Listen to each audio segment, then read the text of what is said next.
Eu sou Max Aires, em mais um episódio de Acessibilidade em Meu Mundo. Hoje, com César Boaz e Ilka Brandão.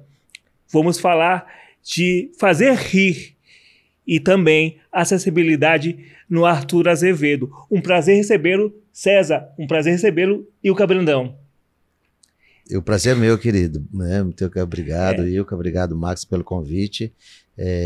A agenda demorou um pouquinho, mas deu certo.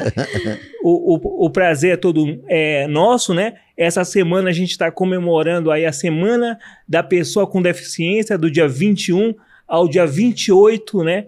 E nada mais justo a gente trazer um pouco de alegria, além de informação, à acessibilidade. Eu queria antes falar aqui dos nossos apoiadores, Faculdade Facam, Barbearia Rei Arthur, Spa Leila de Deus, são os nossos apoiadores.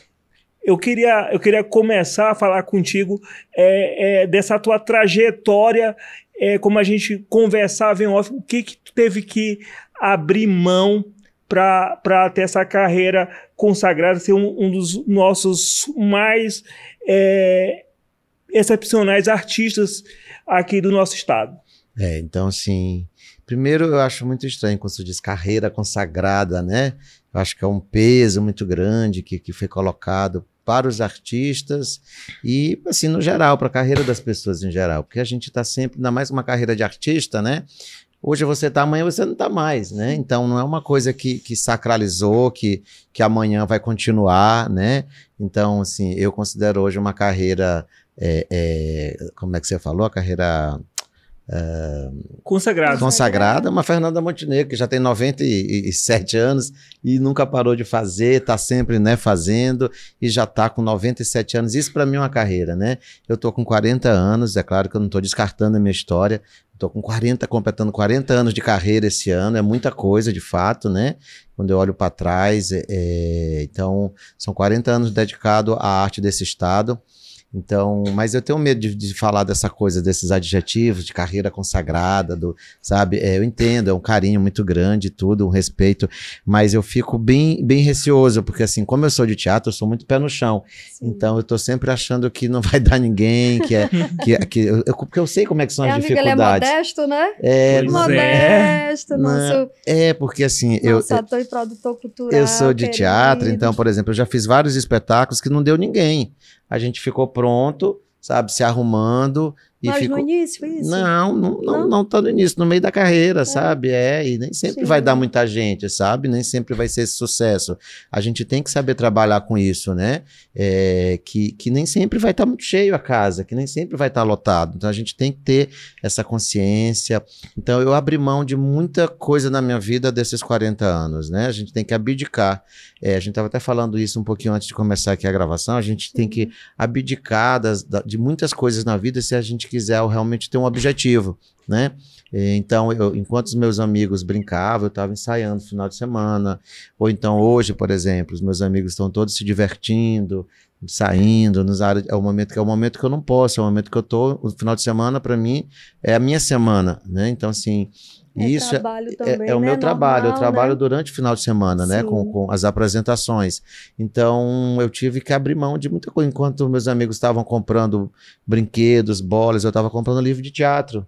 O meu dinheiro todo era para comprar teatro. Hoje, o meu dinheiro é para assistir espetáculos de teatro. Eu vou para São Paulo, vou para o Rio para poder assistir as coisas. Então, isso é investimento, é abdicação, né? César, isso que tu traz, assim, quando eu digo, né, Ilka e César, quando eu uso esse adjetivo de artista consagrado, é isso. A gente tá numa cidade que ela tá em crescimento, mas ela não é nada comparada a um São Paulo, Rio de Janeiro. E aqui todo mundo sabe quem é o César. Não porque tu hoje ocupa a posição de diretor, mas pela Clarice, pelo pão com ovo. Então, mexe com todos nós. Então, eu reafirmo, tu és um artista consagrado, né, com todo o merecimento. Então, conseguiu colher esses frutos de estar abrindo mão de uma diversão, de estar deixando, né, a gente conversando em off, de estar ali no samba, na Madre Deus, para estar nessa posição maravilhosa, né? Te agradeço muito mesmo, né? Inclusive hoje eu estava até vendo e acabei cometendo isso, mas de uma forma bem mais consciente, né? Tipo assim, que a gente recebe um elogio e diz, mas não é tão assim, mas eu comprei isso barato, não sei o quê, né? Que é uma modéstia que na verdade é uma deselegância com quem traz esse elogio. Mas eu estou falando isso, eu quis reforçar isso, justamente para que a gente possa, porque é uma profissão que a gente precisa ter um pé muito no chão, sim, sabe? A profissão de artista, sabe? É uma profissão que hoje você está, amanhã você não está mais, entende? Tu diria que é uma profissão ingrata? Não diria, não usaria esse adjetivo para minha profissão, né? Eu acho que é uma das profissões... prega peças. Claro, agora é uma profissão de muito risco, né? Eu não usaria uma profissão ingrata, não, eu só tenho gratidão pelo meu trabalho, pela minha profissão, tudo que eu tenho hoje, eu sou muito grato, eu devo ao teatro, né? Tudo que eu tenho hoje, meus amigos, tudo, né? Tudo está muito direcionado para minha vida, são 40 anos dedicados, estou com 52, imagina, sim, né? 53, desculpa, eu estou com 53, então é uma profissão que é uma profissão árdua, né? Sim. Não é uma profissão fácil, não é uma profissão árdua, e manter, né, o sucesso, manter a visibilidade, eu gosto mais de visibilidade do que nome sucesso, manter essa visibilidade, manter essa frequência de público, isso é um desafio muito maior. Né? Porque o Pão com Ovo está há 14 anos, vai fazer 14 anos em cartaz, né? E a gente ainda está em voga, né? A gente acabou de fazer um arraial no final do mês de julho, no São Luís Shopping, total, e que foi um grande sucesso, lotado, uma multidão, sabe? Uma estrutura gigantesca, uma estrutura grande. É claro que isso deve-se à lei de incentivo, né? Aos patrocínios, mas isso é uma conquista, chegar a ter esses patrocínios, chegar ao Mateus, né? Uma conquista de vocês, uma conquista, e chegar a conseguir isso junto ao governo do estado, junto ao Mateus, que é o maior grupo hoje de rede de supermercados, e a gente ter um produto, né? Um grupo de teatro daqui, como você falou, né? Nós somos daqui, né? A gente nunca fez Globo Nacional, a gente nunca teve numa mídia nacional, e a gente consegue isso, eu acho que isso é um grande feito. Sim. E falando de personagem, né, Max? A gente não pode deixar de falar da Clarice, né? Que dialoga assim com tantas diferentes públicos, né, pessoas, né. Aí eu queria saber aqui, né, essas reflexões sobre a inclusão e acessibilidade, o que é que você acha? Eu acho necessário, eu acho e para o teatro também. Isso, tem uma frase no Pão com Ovo, né, que é uma cena da choperia Pão com Ovo, que o Carlos Alberto diz assim, o marido da Clarice, ele diz assim, mas o mundo tá ficando muito chato, agora tudo é um mimimi, né? Sim. Aí Clarice diz assim, o mundo não tá ficando nada de chato, o mundo tá ficando maravilhoso. Olha só, né? Você com uma deficiência tem um podcast, imagina a gente imaginar isso há 20 anos. Né? Então o mundo tá ficando, para mim, tá ficando maravilhoso, a acessibilidade, as pessoas, né? Inclusivo, né? Isso, essa palavra inclusão, são políticas uma públicas, transformação. Uma transformação, são políticas públicas muito recentes, né? Essa coisa da transformação. Então, assim, não tem nada de mimimi, sabe? Não tem nada de não, é muito pelo contrário, é maravilhoso você ter as pessoas com acesso, né? E aí quando a gente começa a entender que a necessidade do outro, né, passa a ser uma linguagem normal, por exemplo, Libras, né? Libras, a gente está conversando aqui, tem uma sonoridade, a diferença é que tem uma sonoridade, a outra são só linguagens, mas a comunicação ela é a mesma, né? Então, quando a gente começa a entender isso, a gente começa a ver que o outro é tão igual a gente, não tem diferença nesse sentido, né? Só o que faltava era acessibilidade, né? Para essa pessoa também se tornar ativa. Né? Você acha que as pessoas estão mais conscientes, assim, para essa... Eu acredito que sim, eu quero acreditar que sim, né? Eu quero acreditar que sim. Pelo menos estão mais preocupadas, né? Sim. Já estão mais preocupadas. A gente acabou de ter a gente está sempre vendo pela internet, né? A internet é um campo também de grosserias, né? De atrocidades, de barbaridades, de pessoas que vomitam, né? Ódio, que vomitam. Vomitam bobagens. Bobagens, né? Querem falar sem isso, pensar, mas ao mesmo tempo a gente percebe, né, uma aceitação muito maior dessas pessoas. Tem um lado bom de pessoas que defendem, que vão lá e dizem, não é isso, sim, é dessa forma, tem que ser assim mesmo, entendeu? E as pessoas vão guardando os seus preconceitos, guardando os seus ódios dentro delas, elas que explodam depois, né? Mas que procurem os psicólogos da vida, os terapeutas. Para se tratar. Mas agora agredir o outro de forma gratuita para manter esse status quo desnecessário, né? Porque sempre foi assim, mas sempre foi errado.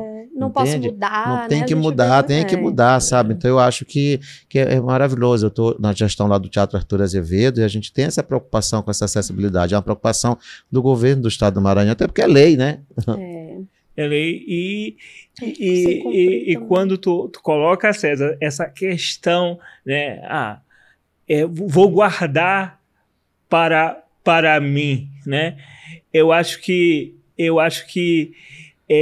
isso é se guardar, mas a sociedade ela tem que parar para pensar, para transformar a mente. É como tu fala, a gente também merece ter o nosso espaço. Claro, né? Mas quando eu digo guardar para elas, é assim, vá se tratar, entendeu? Mas não jogue para o outro. Por isso os consultórios estão cheios, sabe? Vá se tratar, você que está doente, né? Você que é racista, você que é preconceituoso, você que é homofóbico, você que é sexista, você que precisa se tratar, né? A deficiência está com você, nesse sentido, né? No sentido dessa palavra. Do não aceitar o outro. Agora o mundo está ficando maravilhoso, sabe? Hoje eu não posso lhe agredir porque você tem o seu direito de resposta, você pode me processar, você pode ser preso, entende? Então, para mim, o mundo está ficando ótimo. Acho que a rede social tem um lado também muito positivo de quantas atrocidades não aconteciam no mundo, nos interiores, nas localidades mais distantes, que a gente não tinha, né? E a gente não sabia. Aí o mundo está ficando mais violento, o mundo está ficando... Não, sempre foi, mas tá entendeu? Desde a história que desde Só não que era mundo, divulgado isso. Desde que o mundo é mundo, as atrocidades... Não era, né? Agora está a gente está tendo conhecimento dessas atrocidades. Desde que o mundo é mundo, as atrocidades, nossa, a gente for fazer um estudo, uma análise, né, uma pesquisa, a gente vai ver barbaridades da humanidade, né, com o outro. Inclusive a gente fala de pedofilia hoje em dia, gente, sempre teve, Sempre teve a pedofilia, está aumentando nada, o mundo está tomando conhecimento disso através da rede social, né, nos interiores, eu sou de interior, e era uma coisa meio que normalizada, o pai-avô, sabe? Tinha até, eu chamava, ei, pai avô, assim, é o pai que era uma coisa banalizada e normal. Que tem um filho com o pai, tem uma filha, com a própria filha, ele é pai e avô ao mesmo tempo, entende? Eu lembro isso da minha infância. Então, isso hoje não é possível mais, não se aceita. Não aceita. Né? Então, assim, a rede social, a internet, ela vem eu acho que a gente está num momento, eu sempre sou muito humanista, muito positivista, muito positivo nesse sentido, então eu acho que as coisas estão vindo, sabe, as trevas, a escuridão tá vindo à tona, sabe, as coisas a gente tá tomando conhecimento dessas barbaridades, sabe, e se chamava o preto de macaco até hoje, mas agora as pessoas filmam e a gente tá vendo esses racistas. Eu posso até usar uma palavra, as máscaras estão caindo. Sim, claro, as máscaras, elas sempre estiveram atrás, né? Essas pessoas sempre estiveram atrás e a gente achava que não, que a gente viveu num país, numa ilusão de achar que o Brasil era um país que não era racista. Imagina, eu cresci escutando isso, que barbaridade, que ignorância, né? Um país racista, sim, extremamente racista, um país que dos últimos a aceitar, né? A se livrar da escravidão. Enfim, e isso não é tão longe dentro da história. Então, como é que a gente vai se mascarar usando isso? É um país machista, sexista, homofóbico, racista. Sim, infelizmente, sabe? A gente precisa dizer isso, discutir isso, falar sobre isso. Né? O que tu trazendo um pouquinho para a questão da acessibilidade, é o que tu está dizendo, olha, que coisa maravilhosa, a gente falando sobre a acessibilidade, como isso fosse uma coisa assim que né? Como eu gosto de dizer, de um outro planeta. Esse capacitismo, né? A gente tem vivido polêmicas, né, sobre isso, por causa de adjetivos, né? E às vezes as pessoas usam a linguagem hoje, mesmo por serem ignorantes, às vezes nem tem a noção do peso do que está dizendo. Eu acho que é fruto da ignorância mesmo, né? Assim, a falta do conhecimento, né, da gentileza é fruto da ignorância da pessoa, da falta de... Porque quando você tem conhecimento, você começa a sua mente, ela começa a lhe questionar, né? Tem um autoquestionamento, diz assim, mas agora eu tenho conhecimento, eu estou fazendo isso, mesmo sabendo que é errado, né? Então vem esses conflitos, que eu acho que isso é fruto de mudança, né? Isso é fruto de mudança. Então, adjetivos desnecessários, né? Era o aleijado, o aleijadinho, era o mudinho, a surda, entendeu? Eram vistos como coitados, isso, né? Não é nem coitadinhos, não. Era uma coisa de uma normalização de uma condição física, né? Então, isso era eu estava até estudando, que é muito interessante, que aqueles lábios leporinos, né? Que são rachados ao meio, que depois faz a cirurgia, né? Que nem se usa mais o leporino. Então, é bom a gente conhecer, se informar, para a gente não repetir essas coisas. O leporino, ele vem da lebre, do coelho, que tem aqui, o do coelho isso aqui é aberto. Então, imagina, um ser humano comparado com um bicho, né? Então, é leporino, não se usa mais nessa expressão. Olha, aprendemos agora Isso, então a gente tem que estar por dentro das coisas, como é que chama, não, tem que aprender os adjetivos. Era uma coisa ele é leproso, imagina chamar alguém de leproso, e o maranhense, né, ter uma coisa cultural, de quando vai xingar alguém e ser leproso, não sei o que, ele que sou leproso, né? E a gente precisa repensar essas coisas também, sabe? Não é porque é cultural que pra gente é engraçado, mas, pô, será se é realmente necessário ainda de chamar? E aí, leproso, vem aqui, leproso. Não sei o que. Porque o que é leproso? É uma representação de uma hanseníase, né? É uma hanseníase, quer dizer, uma doença terrível, né? Que graças a Deus foi diminuída, enfim, né? A ciência, né? Avançou em relação à doença. Como fica para ti, assim, essa divisão do César com o personagem dentro do espetáculo e da vida, que tem que se adequar a algumas coisas e o personagem falar outras? Como é que é isso, assim, para ti? Da carreira, da vida? Eu tenho muito cuidado com isso, sabe? Né? Assim, é uma linha muito tênue entre a grosseria e entre a provocação. Você lida com humor, né? Isso, então assim... só assim, dando uma reforçada na pergunta de o que o personagem... Que pode falar o que não pode, né? O que o personagem incorporou hoje na personalidade do César? Nada, eu sou muito diferente de Clarice. Totalmente diferente de Clarice. Eu sou, claro, assim, tudo é um pouco do alter ego da gente, claro, da minha vivência. Eu trago essa vivência para a personagem, entende? Caetano Veloso tem uma frase que diz assim: até o que não é autobiográfico é. Entende? Porque a gente está sempre colocando o que é nosso, mesmo que nós não usamos, nós não sejamos dessa forma, mas a gente tem alguma coisa, a gente tem dentro, a gente tem os bichos dentro da gente, a gente tem os nossos demônios, a gente tem as nossas, né? Então a gente tem os nossos defeitos, as nossas qualidades, as nossas potências, coisas que a gente não usa, né? Mas a gente tem esse potencial lá dentro da gente. Então, assim, eu sou muito diferente de Clarice, completamente diferente. Eu adoro andar de chinelo. Se eu pudesse andar, eu só andaria de havaiana e de bermudinha e de camiseta o tempo inteiro para todos os lugares. Eu só andaria assim. Eu gosto de comer em lugar simples, eu gosto de ir para dentro do mato, para o interior, eu gosto de estar, sabe, em lugares muito simples. Então, eu sou muito diferente de Clarice e eu quero isso para mim eu acho que é o mais gostoso. César, então assim, tu saíste do interior, mas o interior não saiu de você. Nunca sairá, é minha essência, sabe? Minha família é toda da Baixada, eu sou apaixonado pela Baixada, pelo interior, né? E eu tive contatos, né?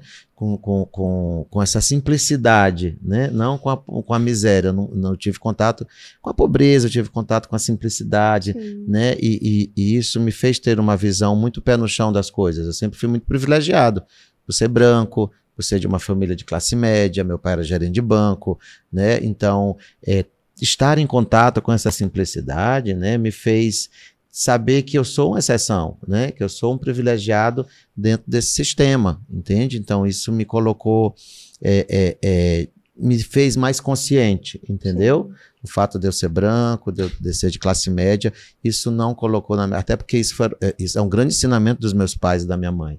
A preocupação com o outro, a preocupação de saber se o outro já comeu, né? De que forma que eu posso ajudar.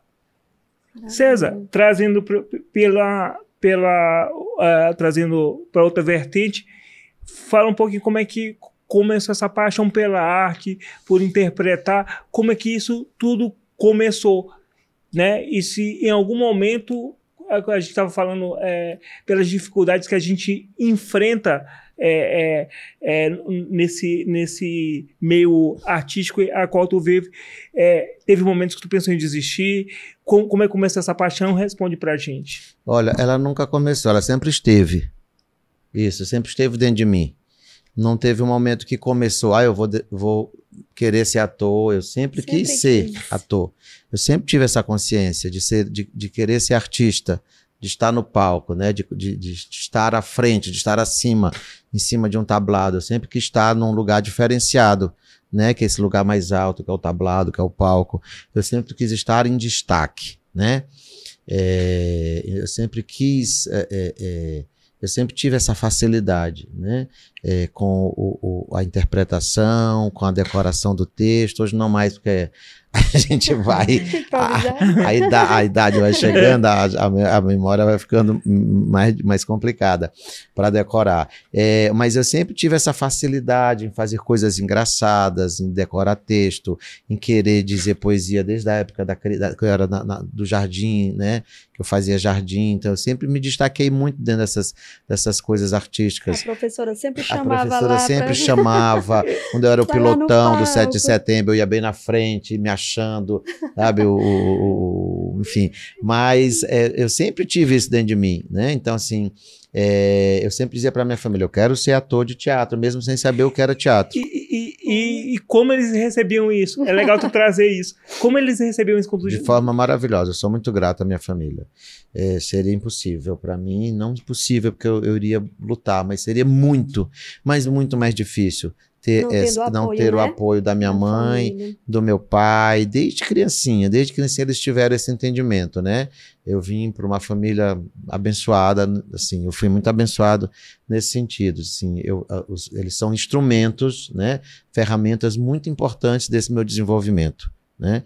Então, desde criança até hoje, né? Hoje minha mãe, ela não consegue, estar com um problema de locomoção da perna, e aí ela não pôde ir ao teatro para ver a estreia ontem do meu espetáculo, que é o Caminho do Padre João Moana, que também foi um cara que trabalhou muito nessa inclusão, sabe? Esse discurso dele de aceitação, né? Então, de fraternidade. Então, meu pai foi assistir a estreia, imagina, meu pai tem 83 anos, né? Mas foi assistir, ficou emocionado, os amigos dos amigos dele, convidou os amigos. Você fica mais nervoso quando tem alguém da família lá? Eu fico mais emocionado, né? Nervoso não, eu fico muito emocionado. Inclusive ontem numa cena, né, eu peguei até um livro, que é um livro do meu pai, mostrei assim, aquilo lindo. Encheu meus olhos de água, aquilo para mim é a vida, valeu a vida, aquele momento. E aí, mas eu teve um momento que eu deixei de fazer teatro da forma que eu queria fazer, por uma questão de necessidade econômica, financeira. Eu comecei a dar muita aula na faculdade. Fala um pouquinho disso pra gente. Muita aula na faculdade, mas não que eu deixei de fazer, eu fazia, mas de forma muito mais esporádica. Eu me tornei um professor, na verdade, né, do que um ator. Tinha que se dedicar mais. Tinha que me dedicar mais por uma questão financeira, né? Eu sou formado em turismo pela Universidade Federal do Maranhão. E então eu comecei a dar muito aula na universidade. Então, mas aí chegou o momento que o pão com ovo apareceu na minha vida, essa bênção, esse presente, e que foi crescendo. Teve um momento que eu não tive mais condições de dar aula, então eu continuei minha carreira de ator. Mas eu sempre quis ser ator de teatro.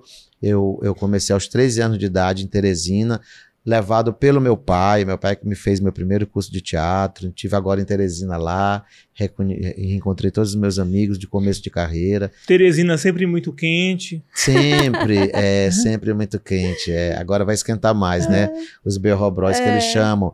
Mas é uma referência fundamental na minha vida, o Teatro de Teresina. Lá, sempre. Né? Eu recebi uma homenagem agora, né? Pelo Grupo Humanitas, um Grupo Humanitas de Timon, o 7º encontro de teatro. São 25 anos desse grupo, que é lá de Timon. Eu morei em Timon e fazia teatro em Teresina. Então eu fui homenageado desse ano, do 7º encontro. Foi linda a homenagem, foi tão simbólica, tão singela, assim. Eu fiquei muito emocionado. César, a gente fala, mas assim, é legal porque eu tô com um cara aqui que é a referência no que se diz no Maranhão, né? Sobre ser artista, ser esse cara que carregou isso. Como é conquistar o próprio quintal. Eita, ainda mais em São Luís, né? Que São Luís deu uma fama, diz que tem até um estudo, eu preciso encontrar isso, que as companhias no começo do século, no final do século XIX, elas tinham que estrear a primeira edição, porque São Luís era considerado uma plateia muito exigente e muito fria, né? Quando o Teatro Arthur Azevedo tem 208 anos, vinham as companhias da Europa para cá, porque não se tinha companhias brasileiras. Então, as companhias vinham da Europa de navio, elas estreavam aqui. Se fosse sucesso, elas desciam para o eixo Rio-São Paulo. Então, sempre foi considerado uma plateia muito exigente, uma plateia muito fria, muito aristocrata, né? Então, por exemplo, quando o Teatro Arthur Azevedo já tinha 100 anos, ainda nem tinha teatro municipal no Rio-São Paulo. Nós temos 208 anos do Teatro Arthur Azevedo, né? Então a gente tá... São Luís era uma grande metrópole, São Luís era uma grande referência, São Luís foi considerada a Manchester do Norte, né?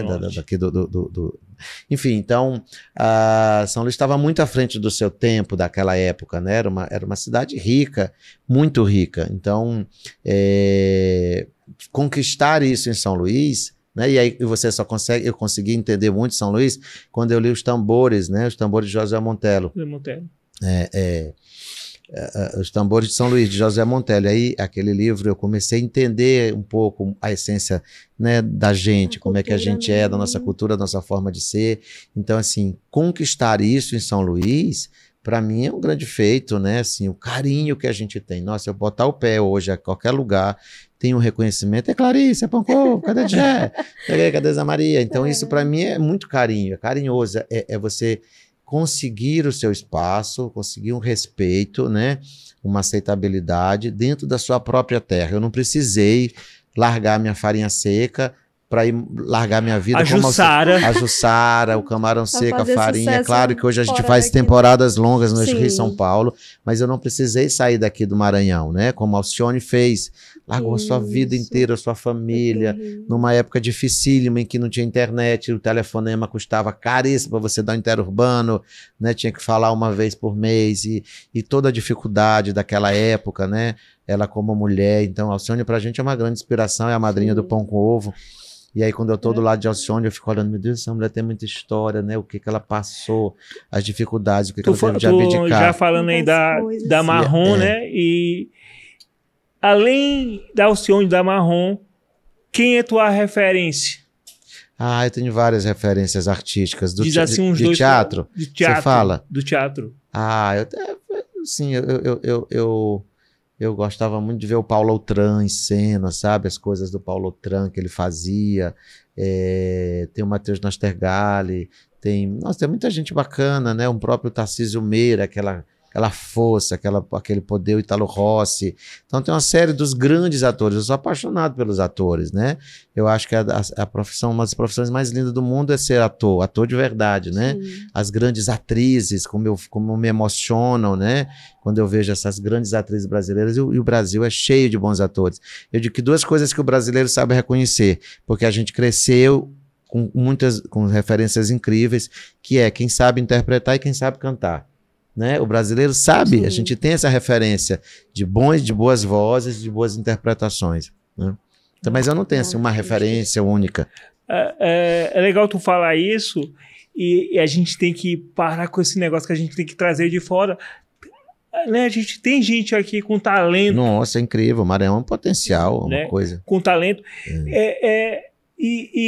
Hoje, os espetáculos que vão vir aí no Arthur Azevedo, tu adianta alguma coisa aí pra gente? Tá vindo, falando em grande ator, tá vindo o espetáculo do Marco Nanini, o Traidor, com direção do Gerald Thomas, né? O Gerald Thomas tá louco para o Gerald Thomas é um dos maiores diretores do mundo. Dirigiu, escreveu o texto pro Marco Nanini. Tá vindo o espetáculo da Débora Coker, tá vindo grandes nomes. A gente conseguiu colocar o Teatro Arthur Azevedo na rota nacional das grandes produções, né? Isso tudo através de estratégias, claro, não foi... Aonde sempre teria que estar. Onde sempre teria que estar, né? A gente fez uma exposição agora dos anos 70, vamos fazer agora dos anos 80, dos cartazes de espetáculos que se apresentaram, e a gente percebe a grandiosidade, como o Teatro Arthur Azevedo sempre foi essa grande vitrine, esse grande receptor de grandes espetáculos e de grandes nomes, estrelas nacionais e locais também, né? Claro, principalmente locais. Então a gente tem aí com grandes nomes. Hoje a gente vai receber um espetáculo que é pela primeira vez o Pulico, que é um grande humor, para mim é o melhor, assim, a grande revelação do humor maranhense é o Carlos Pulico. Pela primeira vez ele vai ter o espetáculo dele solo no Arthur Azevedo. Eu acho que é o primeiro humorista, então a gente está trabalhando isso e acessibilidade também, porque quando a gente pensa em acessibilidade, a gente pensa só em acessibilidade do cadeirante, em acessibilidade do autista, não. A acessibilidade, ela é muito mais abrangente, né? Quando você acessibiliza para que o artista local tenha acesso a esse grande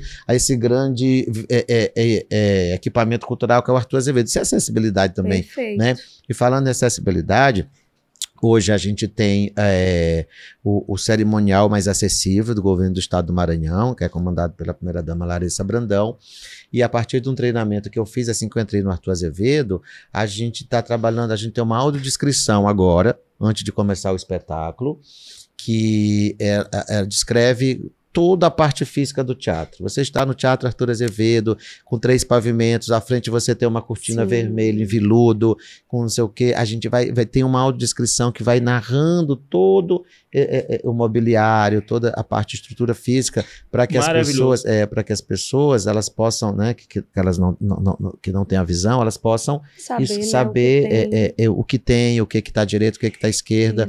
Né? César, agora puxando um pouquinho aqui para mim, como é que está essa questão de eu chegar hoje no Arthur Azevedo, eu como cadeirante, eu consigo assistir meu espetáculo confortavelmente? Olha, o Teatro Arthur Azevedo é um teatro que tem 208 anos. Quando ele foi construído não tinha nem banheiro. Né? O banheiro no Arthur Azevedo é uma coisa mais recente. Não, ele não tinha banheiro, as pessoas levavam, tinha uma história que as pessoas levavam até os pinicos, né? Para o teatro, porque não tinha, ele foi construído. Então, assim, o teatro, ele é um teatro do século XIX, a gente tem um órgão fiscalizador e normalizador, que é o IPHAN, né? O IPHAN. Então, a gente tem que adaptar nesse espaço do século XIX tombado. Que é um órgão federal. Que é um órgão federal, que é o Instituto do Patrimônio Histórico e Artístico Nacional, que tem uma sua grande relevância, sua grande importância, né? E quando uma gestão de alguém, vamos vender um prédio público tombado, aí o IPHAN diz, não, você não pode vender isso, entendeu? Você não pode, isso é patrimônio público, isso é patrimônio nacional, né? Então, a gente tem essa negociação com o IPHAN, né? A gente tem que trabalhar essa acessibilidade. A gente tem na plateia o acesso em 2 locais, infelizmente ainda somente, né? A gente precisa dialogar com o IPHAN, repensar essa estrutura toda, tá bom? Para que a gente possa ter o cadeirante, o lugar do cadeirante, o lugar do obeso que ainda não tem. A gente precisa ter a pessoa com obesidade, a gente precisa ter essa poltrona mais larga, né? Dentro dos padrões.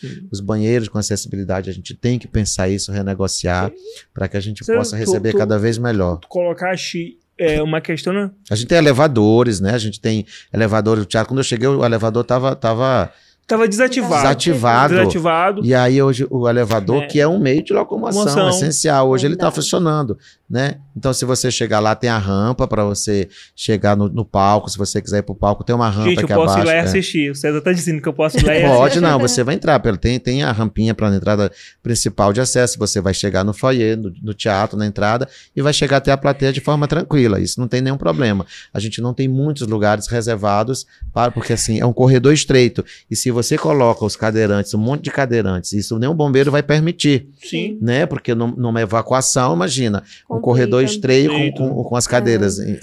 César, tu trouxe essa questão vamos pegar esse casarão, vamos fazer tipo o Raul Seixas, vamos alugar esse negócio e não pagar nada. Sim. Né? Onde eu quero chegar com isso? Algum tempo atrás, o governo do estado lançou um projeto chamado Adote um Casarão. Sim. Né? Alguns casarões eles foram adotados, mas faltou essa adaptação necessária para que todo mundo tivesse cumprimento da lei também. Tivesse esse acesso. Uhum. Né? E é muito legal tu dizer isso aqui para o público, né? Dizer, olha, a gente está olhando, a gente está melhorando e a gente quer fazer, a gente quer ver mesmo a diversidade se cumprir. Sim, de verdade. Porque não basta ficar só no discurso, né? O discurso é lindo. Mas a prática também, ela não é tão simples assim, né? É uma adequação, é uma adaptação, né? De conceitos, de vivências para essa nova realidade, essas necessidades. Então, né? Eu estou falando de um prédio histórico tombado, sim, né? Eu não tenho como colocar, se você quiser ir hoje é claro que tudo existe uma tecnologia que precisa ser pensada, uma tecnologia que é cara, né? Mas se você quiser ir para o último andar do Teatro Arthur Azevedo, você não vai ter hoje, infelizmente, como chegar, né? Não se tem rampas, porque é um prédio do século XIX e eu não tenho como colocar um elevador ali, a não ser que o fã diga assim, não, a gente vai quebrar essa parte aqui do teatro, para mim adorar. Vamos tirar essa parte aqui do teatro, vamos destruir essa parte lateral para colocar um elevador, né? Para que esse elevador... A gente tem exemplos no centro histórico de prédios com elevadores. Dos casarões tem, onde a secretaria, não sei se ainda é hoje, a Secretaria de Cultura, né, do município, ali na rua do Banco, né, do Brasil, não, aqui na rua Portugal. Ali tem um prédio que tem um elevador, é um prédio do século XIX, né? O Arthur Azevedo tem uma outra peculiaridade arquitetônica, né? Mas a gente tem, sim, essas possibilidades, mas elas precisam ser bem pensadas, estudadas, não são estruturas tão baratas, né? E você, como gestor, o que é que você tá levando essa pauta para... Sim, claro, a gente tem a Segov, né, a Secretaria de Governo, que é responsável pelas obras, né, do governo, essas estruturas, essas reformas estruturais, ela é muito consciente. Eu tive uma reunião ontem, né, com a equipe da Segov, eles são muito conscientes e não é porque é lei, entende? Não é só porque é lei, assim, eu percebi ontem, eu fiquei tão feliz como eu estou lidando com gestores, com arquitetos, engenheiros que são muito conscientes dessa necessidade, como ser humanos mesmo, né? Sim. Não só porque é lei, entende? Mas então é tudo muito pensado, porque a gente não estava ali somente os profissionais técnicos, mas os seres humanos. Aí tem que fazer porque é lei. Não tem que fazer porque é lei, tem que fazer porque tem que ser feito para todo mundo, né? Essa acessibilidade. Mas isso tudo tem que ser muito bem pensado. Eu não posso chegar e sair quebrando um prédio histórico. Eu vou ser preso, né? Por exemplo, um bom exemplo, o Teatro Arthur Azevedo, ele só abria terças e quartas para visitação. Hoje ele abre de terça a domingo para visitação e a segunda-feira ele está aberto para que o público só dê uma olhada lá na casa de espetáculos, né? O turista. Sim. Então, mas de terça a domingo o teatro abre, né? De terça a sábado abre das 14 às 18 e no domingo das 10 da manhã às 13 horas. A gente tem guias, né, esses monitores, a gente tem eles têm, lá fica sempre um que tem em libras. Isso que eu ia te acessibilidade em libras. Se você chegar, ele vai ter... César, como é que funciona esse agendamento?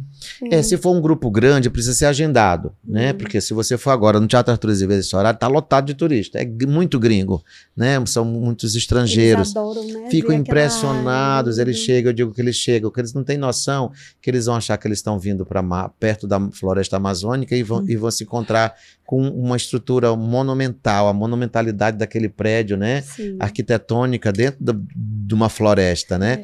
E aí, quando eu digo dentro da floresta, não é dizendo que a gente mora dentro do mato. Eu queria que a gente morasse dentro do mato mesmo.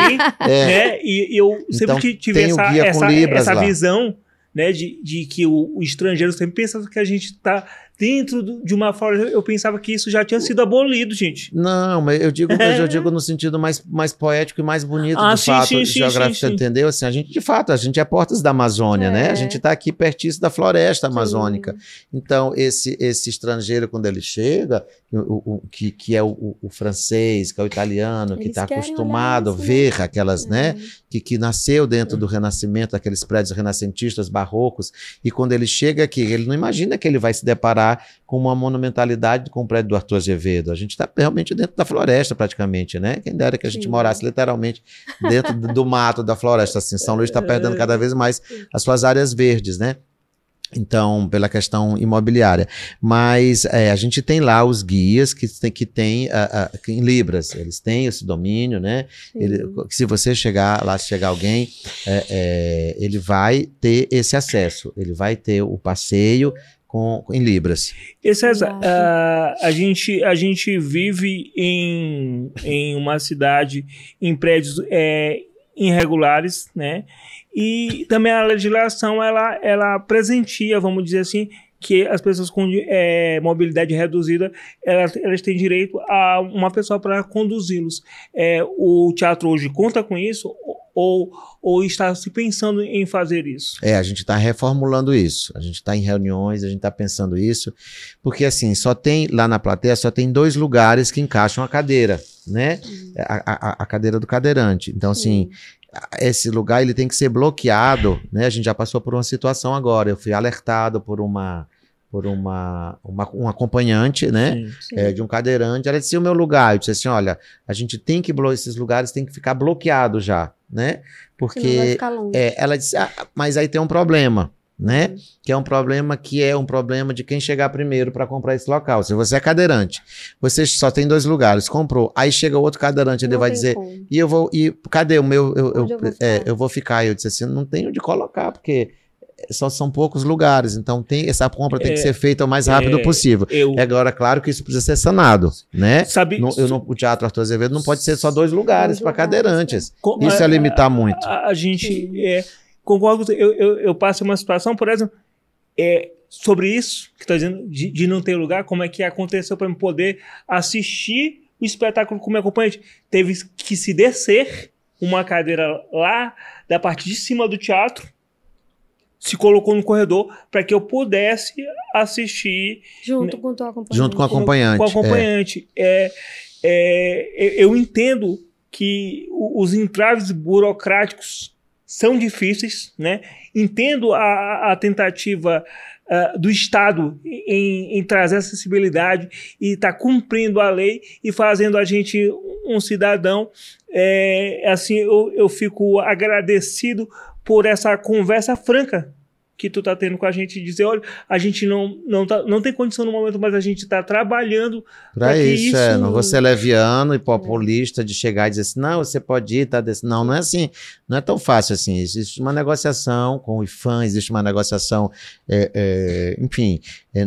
Estão preocupados, estão conversando, né? Mas torna-se cada vez mais necessário, cada vez mais urgente essa conversa com os próprios produtores culturais, porque são eles que produzem os espetáculos, né?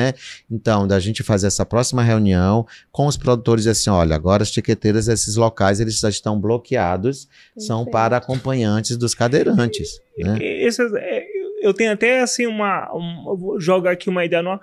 O que você acha de, por exemplo, tirar algumas poltronas, né, de alguns locais e tornar esses locais acessíveis, eu acho que era uma solução até mais fácil e estaria Para não ter que mexer tanto que tu falas. Não ia se mexer numa questão estrutural até, só ia diminuir a capacidade, perderia, né? E abrir mais algumas vagas e ia diminuir esse tipo de situação que tu vivencia. Sim, você acabou de me dar uma ideia maravilhosa, que a gente vai entrar em reforma, janeiro, fevereiro e março, a nossa programação da grande reforma do teatro, junto com o governador Arthur Azevedo, e o que a gente pode propor, né, por exemplo, se você tem a frisa, ela fica do lado da plateia. São aqueles lugares cercadinhos, a gente pode quiser um curralzinho. Que são aqueles camarotezinhos reservados para 6 lugares, né? Para você chegar naquele camarote, você tem que subir duas escadas. Ou seja, então a gente precisa, junto ao IFAM, né, pedir, isso eu já vou levar, né, por isso que é importante esses diálogos, né, porque a gente, como não tem necessidades, a gente normaliza e passa batido. Já quando vem a necessidade de quem realmente precisa, né, ele nos faz olhar, a gente olhar com uma outra visão. Né? E diz assim, mas tem solução, sim, né? Tem possibilidade. Simples, mais simples. Então, assim, pedir a liberação junto ao IFAM para que esses 3 degraus, são coisas mínimas, eles virem rampa, né? Porque a partir daí vocês conseguem, mas aí tem outro problema, é a porta, aí teria que fazer um teste para saber se essa porta tem a medida de passar, porque aí senão a gente poderia reservar 3 freezers do lado da plateia, que é no mesmo nível, para cadeirantes e acompanhantes. Seria perfeita a solução, né? Ou então, de fato, se tirar algumas cadeiras da plateia nessa reforma, já para essa acessibilidade. Eu acharia que essa de tirar para o túnel, ela seria, nesse primeiro momento, até mais viável e rápido, uma solução paliativa, mais rápido. Mas o que ele está falando, amiga, é porque se a porta tiver passagem que dê para passar, também não é problema. Mas seria mais espaços. Mais espaços, mais aconchegante, né? Não tem ninguém passando, batendo do lado da sua cadeira. Eu entendi a ideia. Mas seria, não estou tirando a possibilidade de estar na plateia. Não é que você não vai estar na plateia. É mais uma possibilidade. Olha, mas eu não me preocupo de alguém passar do meu lado. Quem está batendo aqui? Não me preocupo com isso. Não estou tirando a possibilidade de estar na plateia. Mais uma ideia, né? Mais uma possibilidade, sabe? É mais um espaço a mais, né? Sim. Mas isso tudo a gente tem que ter as liberações. Eu não posso chegar e mandar arrancar 4 cadeiras ao meu bel prazer, sem passar por todo um trâmite burocrático e estudo, né, tá bom? Também. Inclusive de bombeiros, do Corpo de Bombeiros. Sim. César, eu queria para ti, né? Eu queria, assim, agradecer tua super participação com a gente, ter topado estar aqui com a gente, batendo esse papo gostoso, falando um pouco do teu trabalho como diretor, como um grande artista. Eu queria para te deixar tuas redes sociais para nós, né? Eu tenho minha rede social pessoal, é César Boas Ator, César com S, Boaes. E o Pão com Ovo, né? Tem o Pão com Ovo, o Instagram do Pão com Ovo, que é verificado, e tem Clarice Pão com Ovo, Clarice com 2 S. São as minhas 3 redes sociais, assim, as profissionais e a minha pessoal. E tem do Teatro Arthur Azevedo, que eu estou, né, no momento como diretor de lá, que é Teatro Arthur Azevedo oficial. Então, porque tem 3 teatros Arthur Azevedo no Brasil, né? Tem em São Paulo, tem no Rio e tem aqui. E eu visitei todos, conheci todos agora, conheci o do Rio, conheci o de São Paulo. O nosso é o mais maravilhoso? Nem se compara. São prédios, são teatros bem modernos. O do Rio fica em Campo Grande, no bairro Campo Grande, e o de São Paulo fica na Moca. O da Moca é maior do que o do Rio, mas não tem a grandiosidade, nem a história, né? Porque nós estamos 208 anos, não tem como competir. E o Cabrandão que vai estar com a gente nos próximos podcasts, que quer deixar o teu @ aí pra gente, tuas redes sociais. Sim, o meu é Ilka Brandão, ILK Brandão, né? E eu sou produtora de eventos, também faço divulgações como influencer, né? E somos fãs do seu trabalho. Muito obrigado. A gente tá muito feliz de tê-lo aqui, né? no novo espaço aqui do podcast. Muito feliz também com o convite do Max, que é o meu primeiro episódio aqui também. Legal. E é isso. Né? E assim, foi o primeiro podcast de acessibilidade em meu mundo. Aqui com o César. É um grande prazer fazer essa estreia contigo, né? E a gente te agradece. E aqui eu quero deixar de novo o meu abraço para quem está apoiando a gente, né? Churrascaria Nativas, né? Você está convidado para Muito obrigado. Para estar com a gente lá. Naquele depois churrasco de responsa, né? No churrasquinho lá com a gente acerta isso depois, né? Com o bartender La Vida, né? Que está também com a gente. E Rei Arthur e Facam, Faculdade do Maranhão, com mais um programa Media Hub. Um prazer enorme. Esse é Acessibilidade em Meu Mundo. Eu que agradeço o convite, fico muito feliz pelo bate-papo, pela possibilidade, porque através desses diálogos que a gente vai abrindo a mente, né, e imaginando e percebendo novas possibilidades e levar isso para um planejamento, a partir dos planejamentos é que se concretizam realmente as ações, né, mas assim, primeiro vem o discurso, primeiro vem o diálogo, para depois vir um planejamento, dos planejamentos, de fato, as ações para a gente conseguir alcançar esses objetivos, né. Então, a Secretaria de Cultura do Estado, através do secretário Yuri Arruda, a gente está muito disposto, muito aberto, o governador Carlos Brandão, a primeira-dama Larissa, que tem o cerimonial de acessibilidade. Então, assim, eu vou levar todas essas nossas ideias aqui, né, para que a gente possa, de fato, deixar essa contribuição. Tá bom? Então, fico muito feliz pelo convite, muito obrigado. Eu acho que o mundo novo é isso. São essas possibilidades, é o mundo de acessibilidade, é o mundo de aceitação, de diálogos e de trocas. Pronto, Flop. Maravilhoso. Perfeito. Entendeu? Maravilhoso. É uma emoção grande ter te recebido aqui com a gente, né? E ter essa conversa aí maravilhosa, franca e verdadeira.